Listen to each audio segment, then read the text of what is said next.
अन्ना आंदोलन हुआ था भ्रष्टाचार के खिलाफ, आम आदमी पार्टी बनी थी भ्रष्टाचार के खिलाफ। मुख्यमंत्री केजरीवाल जी ने शपथ लेते हुए कहा था सबसे पहला काम करेंगे जन लोकपाल लागू करेंगे। आज तक वो दिल्ली में जन लोकपाल आया ही नहीं। यह कहा था कि हम दिल्ली में ऐसी व्यवस्था करेंगे सारे मुकदमों का फैसला एक एक साल में होगा। आज तक वो कोर्ट बनाई नहीं, जजों की संख्या बढ़ाई नहीं। कहा था हम दिल्ली को भ्रष्टाचार मुक्त करेंगे, और भ्रष्टाचार इतना मुक्त हो चुका है दिल्ली कि आज की डेट में सड़कें कागज पे बन रही हैं, नाले कागज पे साफ हो रहे हैं, आपके यमुना की सफाई कागज पे हो रही है, बिजली के खंभे जो बदले जा रहे हैं वो भी कागज पे ही बदले जा रहे हैं, बिजली के तार बदले जा रहे हैं वो भी कागज पे बदले जा रहे हैं। भ्रष्टाचार का आलम यह है कि आज दिल्ली में 2000 रुपए में आधार बन जाता है, 2000 रुपए में राशन कार्ड बन जाता है, 2000 रुपए में बर्थ सर्टिफिकेट बन जाता है, 2000 रुपए में डोमिसाइल सर्टिफिकेट बन जाता है, 3000 रुपए में ड्राइविंग लाइसेंस बन जाता है। और ये सारे के सारे डिपार्टमेंट दिल्ली सरकार के अधीन है, केजरीवाल जी के अधीन है। वोट देने से पहले एक बार यह सोचना कि क्या क्या कहा था और क्या क्या किया। कह रहे थे जाति की राजनीति नहीं करेंगे, और सुबह से लेकर शाम तक दिल्ली में जहां मुश्किल से 2 करोड़ लोग रहते हैं उनको जाति के आधार पर बांट रहे हैं।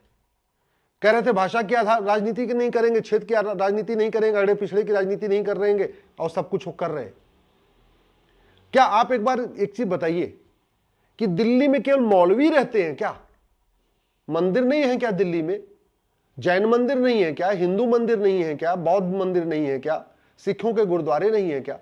अगर है तो वेतन केवल मौलवियों को क्यों दिया? और वो भी 1000, 2000, 3000, 4000 नहीं, 18,000 रुपए महीना। क्या आप उस केजरीवाल को वोट करेंगे जो सनातन को खत्म करने का ठेका लेने वाले स्टालिन को सपोर्ट करते? क्या आप उस केजरीवाल को सपोर्ट करेंगे जो वक्फ की जेपीसी बनी हुई है, उस वक्फ की जेपीसी में वर्तमान वक्फ चलता रहे उसका समर्थन कर रहे हैं? संजय सिंह जी लगातार ओवैसी के साथ कंधे में कंधा मिला के जो सरकार अमेंडमेंट लेके आई है उसका विरोध कर रहे हैं। आम आदमी पार्टी चाहती है कि जो वक्फ पहले वाला कानून है कांग्रेस वाला वो चलता रहे और जमीनों पे कब्जा होता रहे। क्या आप उस केजरीवाल को वोट करेंगे जो दिल्ली दंगों के मास्टरमाइंड का समर्थन करते हैं, अमानुल्लाह का समर्थन करते हैं, बाकी और भी जो ताहिर हुसैन है उसका समर्थन करते हैं? क्या आप उस केजरीवाल का समर्थन करेंगे जो माओवादियों का समर्थन करते हैं, नक्सलियों का समर्थन करते हैं, जिहादियों का समर्थन करते हैं, मिशनियों का समर्थन करते हैं? क्या आप उस केजरीवाल का समर्थन करेंगे जिन्होंने दिल्ली को नशे का अड्डा बना दिया है, शराब में एक खरीदो और एक फ्री पाओ यह स्कीम लागू कर दिया? उस केजरीवाल का समर्थन करेंगे जिसने दिल्ली में स्कूलों के पास शराब के ठेके खुलवा दिए, मंदिरों के पास शराब के ठेके खुलवा दिए, मंदिर के आसपास पूजा करना मुश्किल हो चुका है, स्कूल के आसपास लड़कियों से छेड़छाड़ बढ़ गई है? क्या आप उस केजरीवाल का समर्थन करेंगे जो हर हफ्ते फिल्म देखते हैं और हर फिल्म का पहला शो देखते हैं? उन्होंने कभी कश्मीर फाइल नहीं देखी, केरल फाइल नहीं देखी। फिल्में देखते हैं, उसकी प्रतिक्रिया भी देते हैं कि हाँ ये फिल्म अच्छी है, ये फिल्म अच्छी है, ये फिल्म अच्छी है, लेकिन न उन्होंने केरल फिल्म देखी न कश्मीर फाइल देखी। क्या आप उस केजरीवाल का समर्थन करेंगे जो 2-2 राज्यों के मुख्यमंत्री हैं? मैं 2 इसलिए कह रहा हूं, दिल्ली के तो घोषित मुख्यमंत्री हैं लेकिन पंजाब के अघोषित मुख्यमंत्री हैं। भगवंत सिंह मान तो केवल काम चलाऊ है, करना क्या है क्या नहीं करना है सब कुछ केजरीवाल तय करते हैं। जो 2-2 राज्यों के मुख्यमंत्री हैं और दोनों राज्य धर्मांतरण के अड्डे बन चुके हैं। पूरे भारत में सबसे ज्यादा धर्मांतरण दिल्ली और पंजाब में हो रहा है जहां केजरीवाल जी की सरकार है। पूरे भारत में सबसे ज्यादा ड्रग स्मगलिंग का कारोबार दिल्ली और पंजाब में हो रहा है जहां केजरीवाल जी की सरकार है। पूरे भारत में सबसे ज्यादा भ्रष्टाचार दिल्ली और पंजाब में फैला हुआ है जिसके मुख्यमंत्री केजरीवाल जी हैं। क्या आप उस केजरीवाल को वोट करेंगे जो ईमानदारी की बात करते थे और 10-10 लाख रुपए की टीवी खरीद रहे, जिन्होंने दिल्ली और पंजाब को घूसखोरी, कमीशनखोरी, जमाखोरी, मिलावटखोरी का अड्डा बना दिया, जिन्होंने दिल्ली और पंजाब को कालाबाजारी और नशा तस्करी का अड्डा बना दिया? क्या आप उस केजरीवाल को वोट करेंगे जिन्होंने मानव तस्करी का अड्डा बना दिया, जिन्होंने दिल्ली को पूरी तरीके से घुसपैठियों के लिए सबसे सुरक्षित केंद्र बना दिया? क्या आप उस केजरीवाल को समर्थन करेंगे जिन्होंने धीरे धीरे ग्रेजुअली हर एक विधानसभा में, दिल्ली की हर विधानसभा में बांग्लादेशी रोहिंग्याओं को बसा दिया? क्या आप उस केजरीवाल को वोट करेंगे जहां एक एक घर में 20-20, 22-22 फर्जी वोटर जिसने बनवा दिया? क्योंकि वोटर जो बनती है, वो लेखपाल पटवारी जो बनते हैं, वो सब केजरीवाल जी के अंडर में, वो केंद्र के अंडर में नहीं है। क्या आप उस केजरीवाल को वोट करेंगे जिन्होंने कोविड के टाइम में जितने भारत दिल्ली में रोहिंग्या बांग्लादेशी रहते थे, उनको बड़े प्लान्ड वे में एक एक डॉक्यूमेंट बना बना के दे दिया और बाद में उनका वोटर आईडी में नाम जुड़वा दिया? क्या आप उस केजरीवाल को वोट करेंगे जो पंजाब में जो गांव खाली हो रहे हैं वहां बांग्लादेशियों को बसवा रहे हैं, रोहिंग्याओं को बसवा रहे हैं? आप किसी पंजाब से पूछ लीजिए, पंजाब के लोग जहां जैसे कनाडा शिफ्ट होते हैं, ऑस्ट्रेलिया शिफ्ट होते हैं, उन गांव में कौन आके रह रहा है? बांग्लादेशी वहां बसते जा रहे हैं, रोहिंग्या बसते जा रहे हैं। तो दिल्ली ही नहीं, पंजाब की डेमोग्राफी बदली जा रही है। किसके कारण? धर्मांतरण के कारण, घुसपैठ के कारण, जनसंख्या विस्फोट के कारण। क्या आप उस केजरीवाल को वोट करेंगे जो पंजाब में दुनिया भर के पास्टर हैं, जो आपने देखते रहते होंगे, जो जादू टोने का खेल करते रहते हैं, बीमारी ठीक करने का वादा करते हैं, उनको समर्थन कर रहे हैं? आप जानते हैं दुनिया का चौथा सबसे बड़ा चर्च जालंधर में बन रहा है, पंजाब में बन रहा है, गुरुओं की धरती पे बन रहा है। जिन गुरुओं ने धर्मांतरण को रोकने के लिए अपना सर्वस्व बलिदान कर दिया, गुरु तेग बहादुर जी ने अपना शीश कटवा दिया, गुरु गोविंद सिंह जी ने अपना पूरा परिवार ने उछावर कर दिया, उस पंजाब में दुनिया का चौथा सबसे बड़ा चर्च बन रहा है। और चर्च में क्या होता है आपको पता है?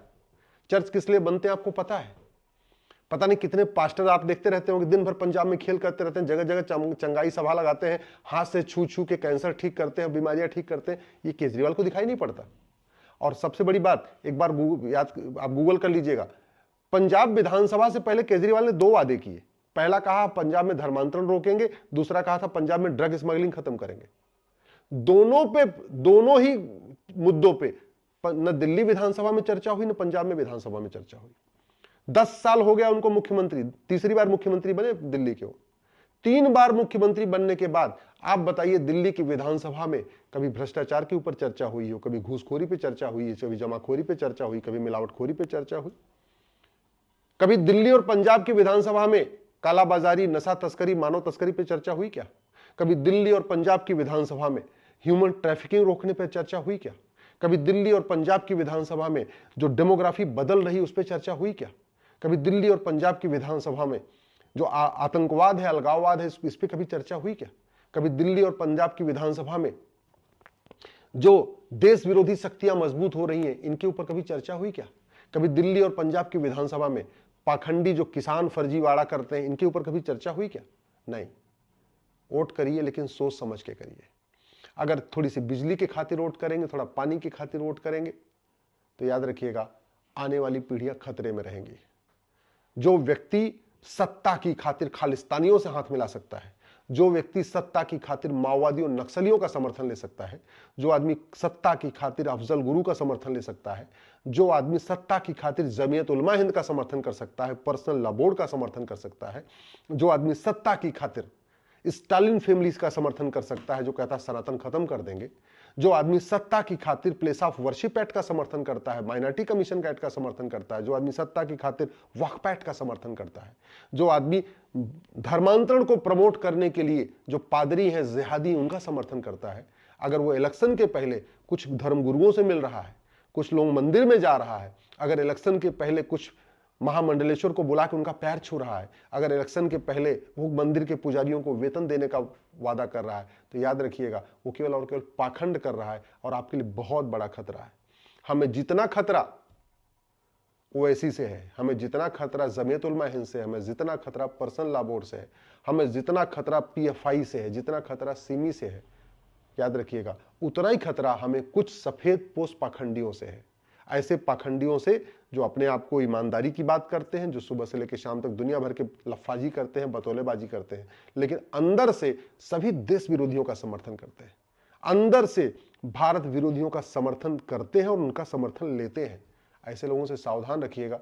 मैं तो आपको इतना ही कह सकता हूं। अगर मेरी बात ठीक लगी हो, इस वीडियो को अधिक से अधिक शेयर करिएगा, अपने फेसबुक, ट्विटर, इंस्टाग्राम पर डालिएगा, अपने जान पहचान के लोगों को शेयर करिएगा। और शेयर ही मत करिएगा, जो लोग बिजली पानी के लालच में आ जाते हैं ना, उनसे थोड़ी बात भी करिएगा, उनको समझाइएगा भी, उनको बताना आप कि जहां जहां हम घटे वहां वहां कटे। हम दिल्ली में घट रहे हैं। दिल्ली की 70 विधानसभाओं की 70 विधानसभाओं की डेमोग्राफी बदल गई है। शीला दीक्षित ने तो कम बदला था, केजरीवाल ने ज्यादा बदल दिया है। पंजाब की सारी विधानसभाओं की डेमोग्राफी बदलती जा रही है। पंजाब जो बॉर्डर स्टेट है, वहां बॉर्डर पे बड़े पैमाने पे वहां पे रोहिंग्या बांग्लादेशी बसते जा रहे हैं। और ये क्यों? क्योंकि पंजाब में भी केजरीवाल की सरकार है, दिल्ली में भी केजरीवाल की सरकार है। भारत को बचाना है, अपने आने वाली पीढ़ियों को बचाना है, तो कम से कम सतर्क रहिए और सतर्क रह के दूसरों को भी जागृत करिए। जय हिंद, जय भारत।